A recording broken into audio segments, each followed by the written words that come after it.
We shouldn't be able to line these elements up without something breaking. Yet everything seems to hold, as if absence itself were following a plan. Karim, a geophysicist, zooms in on a grainy satellite image. In the middle of the uniform desert, a bright point, a star of scars beneath the sand, and the word Iram comes back to him. Karim is no theologian. He deals with pixels, not miracles. Yet that evening, in the dark lab, two Qur'anic verses loop in his mind. A people vanished in the dunes, a city the like of which has never been created in the land. On his screens, the ancient tracks all converge toward the same location. Exactly where, according to the texts, nothing should remain. Something persists. For years, Karim has been stacking layers of information over this desert in the south of the Arabian Peninsula. Geological maps, prevailing winds, erosion models. Everything points to a dead zone, an empty quarter stripped of all human memory. Except that the radar images reveal tiny, straight lines that intersect and then disappear beneath the dunes. Like roads. Roads that all seem to point toward a dark blot. Shisr. In a field note, a colleague has scribbled a single date. 1992. Discovery of a caravan fort. End of story, say the official reports. But on his screens, Karim sees something else. A knot. A logistical anomaly on the scale of the entire desert. Karim falls back on what he knows how to do. Formulate clean, cold, dispassionate hypotheses. Hypothesis A, the most comfortable one. These roads under the sand are nothing more than the normal trace of a once thriving trade. Shisr would be a simple fortified watering point, one crossroads among others on the incense route. The Quran would be referring to a people of Ad in this dune region, and the story would have been inflated, amplified, until it became the tale of an incomparable city, Iram of the Pillars. Nothing impossible in that. A collective memory blending tribe, region, fort. Archaeology has recovered one link in the network, not the mythical city. The rest belongs to moral teaching, not geography. Then Karim stumbles on a detail in the Quranic text he had forgotten. Iram is described as something, the like of which has never been created in the land, and the dunes, in another surah, as a specific environment, the Ahqaf. Exactly the kind of great sand wave desert his own models reconstruct. A mere fort, modest in size, doesn't explain this insistence. He hardens his scenario. Hypothesis B. More convoluted, more satisfying, especially for a researcher.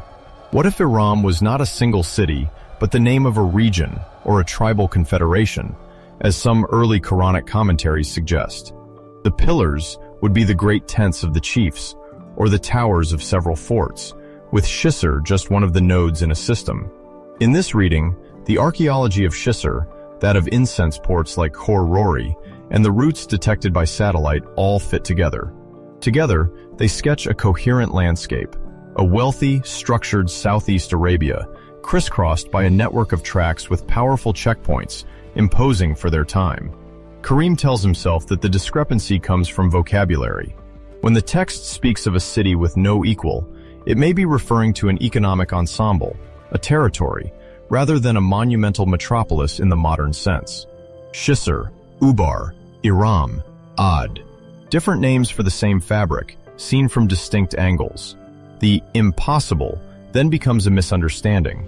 The text would always have pointed to a diffuse reality, not to a single city to be dug up with a shovel. Then he opens the excavation reports in detail. Site surface area, thickness of layers, pottery typology. No trace of an abnormally dense population. No inscription mentioning a name that would evoke Iram or Ad. No massive urban monuments, no temples, no quarters. A fort, a well, walls. Suddenly, this elegant construction is drained. Vocabulary is not the problem. Scale is. What he thought he had unified cracks all at once. A sense of uncertainty sets in. Hypothesis C, the one that makes him uncomfortable. What if Iram were not at all a city that slipped under the radar of archaeology, nor an economic territory, but a literary name used to designate a lost greatness, fixed long before the birth of earth sciences? In that case, the overlap between the dunes of the empty quarter, the incense routes, and the Quranic account is only partial. Archaeology illuminates the backdrop, but leaves the heart of the narrative in shadow, and the impossible remains intact. Karim looks at his screens. His hypotheses stack, contradict one another. He has the feeling he has shifted the problem without touching it. For Karim, the wall is neither religious nor scientific. It is a hole. In the center of Shisr, in the topographic surveys he studies, there is this well, a deep cavity dug into fragile limestone, eaten away over centuries by the water drawn up without respite. Around it, the walls of the fort. And, in the excavation photos, a collapsed corner, shifted, as if swallowed from within. His archaeologist colleagues have a clear explanation. Dissolution of the limestone, gradual collapse. The fort gave way in places, perhaps abruptly, perhaps in several phases. Karim, for his part, is no longer thinking about rock mechanics. He is thinking about the text that speaks of a people cut down by a violent wind, of days and nights spent hearing something howl that you cannot see. He imagines what this wind does to already weakened ground, to walls perched on the edge of an invisible void. He pushes further into the data, climate models, variations in ancient rainfall. He knows that an episode of exceptional wind can cover roads in just a few decades. His maps show advancing dunes, slowly covering lines that the radars struggle to track. Where the traces become too faint, the algorithms give up. Yet caravans once passed through here, loaded with incense bound for the north. Strabo, Pliny, and other authors he had to read during his studies speak of a happy Arabia where incense flows like an invisible river. Yet neither they nor the inscriptions of the south offer the name he is searching for, Iram. A city, a tribe, anything. The wall is this precise textual void. The more the explorations progress, the more this silence becomes aggressive. From Saba to Hadramaut, the stones speak. They name kings, cities, victories, but not this people of Ad, not this Iram of the pillars. Karim thinks back to the exegeses he has consulted, medieval scholars debating the nature of Iram, without coordinates, without plans, only with chains of transmission. Some tell of a fabulous city, columns covered in gold, hanging gardens in the middle of the dunes. Others reduce Iram to an ancestor, a man's name. The Quran itself gives nothing more verifiable, just this epithet, of the pillars, and this sentence that says nothing like it has ever been seen elsewhere. The wall tightens as he measures the gap between this language and his own data. Shisr is nothing like a storybook setting. It is a modest fort, a few towers, thick but not gigantic walls, fragments of pottery, metal, bones, the kind of place where you wait, where you load, where you drink in haste, then move on. An infrastructure, not a capital. Karim opens a photo taken on the excavation site in the early 1990s. It shows an Omani archaeologist sitting on the edge of the well, his feet in the void, his hand gripping a rope. Below him, darkness. At the rim, a stone has come loose, leaving a sharp, cutting edge. It is this detail that hits him physically. He imagines a slipping foot, skin sliced clean, the brutal pain in the desert heat. This metallic cut in the heel becomes, for him, the exact image of what this file is doing to his own thinking. For a moment, everything tightens. He had wanted to see a clear confirmation, a neat before-after, where archaeology would tick the boxes of the text, twice even, as promised by the title they suggested for the video he is working on. 2 impossible claims, 2 unexpected proofs. In his head, he could have said that the Quran describes a people wiped out in the southern dunes, and that science reveals a crossroads of incense buried under those same dunes. He could have added that the text speaks of pillars, and that the towers of Shisr echo this verticality. But the wall is what he cannot do without betraying either rigor or narrative. The routes are there. The dunes are there. The fort is there. The pillars, in the architectural sense, are there. Yet nothing allows one to say, this is Iram. Nothing allows one to stick people of Ad onto an excavation report without slipping from data into wishful thinking. He finds himself stuck between 2 opposing fears. The fear of reducing the text to a fable detached from the ground, and the fear of turning it into a construction plan that one would only need to follow to the letter.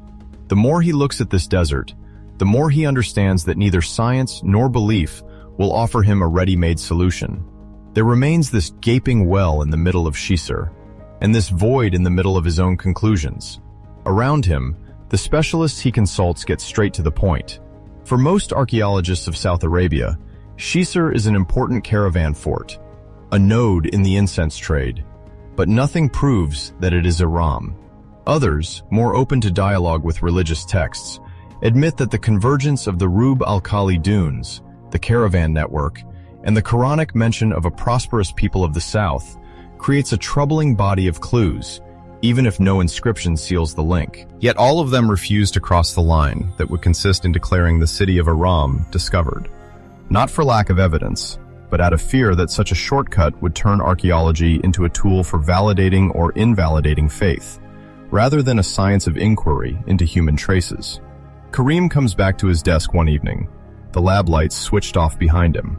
On his laptop screen, 3 windows are open. In the first, the verses he has reread so many times. Ad, Iram of the pillars. The dunes, that wind that lays men low like hollowed-out trunks. He remembers that as a child, he was told these stories were warnings, not maps. In the second, a recent satellite image of southern Oman. The Rub al-Khali unfolds like a frozen sea. The dunes sketch out oblique waves, oriented by the prevailing winds he knows by heart. By smoothing out the contrast, he can still make out the pale lines of the old routes. They still converge on Shisra. Despite the years, despite the sands, the logic of human movement remains inscribed there. In the third, an architectural survey of the fort. Polygonal, a few corner towers, a central well. Periods of occupation spread over more than a millennium. Layers that tell of reconstructions, partial abandonments, returns. No trace of a cataclysm that would wipe everything out at once. Rather, a slow wearing down, a shift in commercial interests, the rise of other maritime routes. A slight silence sets in. This is where the illusion really cracks. Until now, Karim believed, without ever admitting it to himself, that he would eventually achieve a perfect alignment. 2 statements laid down in the text, 2 miraculous confirmations in the ground. A people vanished in the southern dunes, a major site revealed by satellite at the heart of those dunes. A city of pillars without equal, a fort with its towers rising, at the heart of a network without equal in the region. In this imaginary picture, science came as a second voice that repeats the first, more precisely, more cautiously, but in the same direction. What he discovers instead is narrower, darker. Archaeology gives him fragments of scenery, sometimes of fascinating precision. Yes, there were, in the south of the peninsula, wealthy kingdoms on which part of the Mediterranean world depended for incense. Yes, a region of deep dunes, the Akaf, bordered this trade, and the Rub al-Khali matches this landscape strikingly well. Yes, a fort like Shisra, with its towers, its well, and the spectacular convergence of caravan routes, shows that a place could be, at its own scale, without equal in its function. But between these facts and the name Iram, there is a void that nothing bridges. No inscribed block. No ancient text that would mention this toponym while linking it to a city in the sense he hopes. No proof that the people of Ad, as the Quran depicts them, can be attached to a population identified in the known inscriptions. His work, however precise it may be, does not cross that gap. The loss for him is clear. He must give up the idea that science would one day prove the story in full, close it like a solved case. He must also let go of the opposite hope, just as comforting, according to which the absence of archaeological evidence would decide against the reality of any tradition. He is left stuck with 2 bodies of material that brush against each other without overlapping. What he gains, he measures reluctantly. The discovery of Shisra, the route maps, the studies on South Arabia. None of this validates or invalidates the Quranic account of Ad and Iram. It reframes it. The people mentioned no longer appear as an absolute singularity plunged into a historical void, but as an echo of a real world. That of the incense kingdoms, isolated forts, tracks that risk burial with every season. The 2 impossible claims he thought he saw, the unique city and the people engulfed in a desert without memory, turn into something more discrete. A text that points to a real region, a real environment, real mechanisms of prosperity and decline. Without science being able to say, it is here, it is exactly this. Karim closes the window with the verses, keeping for a moment longer the radar image of the roots before his eyes. He wonders whether, in 100 years, someone else will look at this same region with finer tools, perhaps able to detect traces that are missed today, or whether, on the contrary, this nominal void around Iram will remain definitive, a limit to what the ground can return to us. The question that remains for him, that he can't push away, is stark. What if the real shock in this story was not what archaeology proves, but what it will never be able to reach of the text that is still read today?